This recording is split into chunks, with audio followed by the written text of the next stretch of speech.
Most children are taught phonics by looking at a letter and repeating the sound, and then often forgetting it by the next week. There's a really specific reason why that happens, and once you know it, you'll never teach a letter sound the same way again.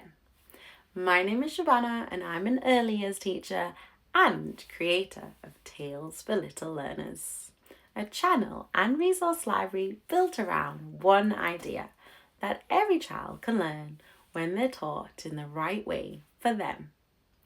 The resources I create are built on multisensory learning, which means children don't just see a letter on the page. They hear it, they move with it, they feel it in their body. And there's a real reason for that, which I'll explain in a moment. Most phonics resources, and there are a lot of good ones out there, are built primarily around visual learning. You see the letter, you repeat the sound, and then you move on. And for a lot of children, that's completely fine. But in 10 years of teaching, I've worked with so many children for whom that just wasn't enough. Children who needed to move their bodies to remember something. Children like me. Children who needed to feel a vibration or trace a shape with their finger before it would stick. Multisensory. That were research informed. I couldn't find exactly what it was that I was looking for, so I made it.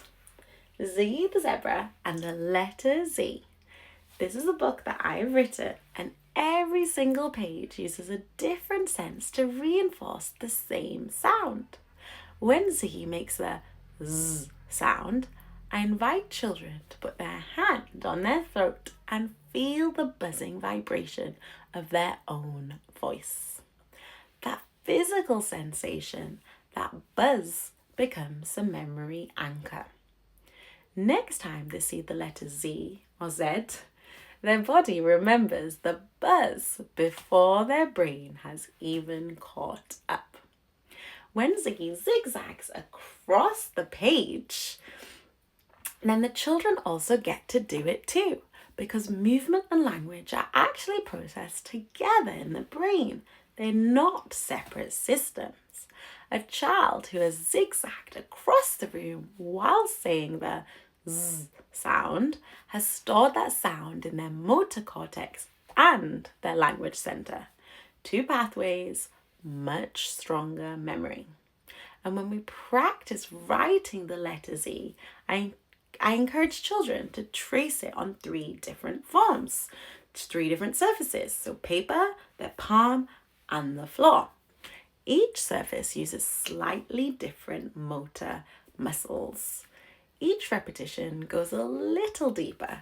This isn't repetition for repetition's sake.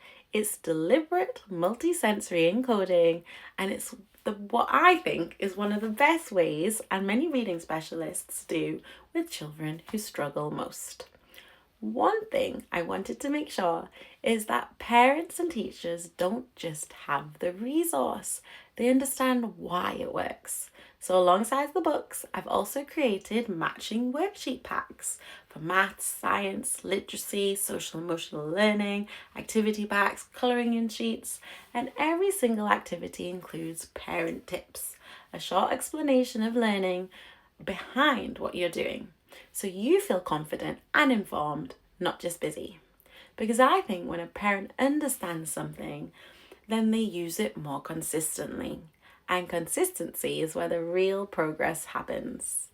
I'm not here to tell you that this resource is the only resource that your child needs. But if you have a child who needs a little more movement, a little more repetition, or a more physical connection to their learning, or honestly, if you just want to understand the why behind what you're helping teach your child, I think that you'll find this genuinely useful. I made this because I needed it in my classroom and I didn't feel like it existed. And now it does. So Ziggy the Zebra and the letter Z is available on Amazon if you want the physical books. The link is in the description below. and the matching worksheet packs are on PayHip, as well as the ebooks as well, also linked below. If this is the kind of content that's useful to you, the why behind early learning phonics, social emotional development, all of it, then please subscribe, because that is exactly what this channel is about. Thank you so much for being here, and I'll see you in the next one.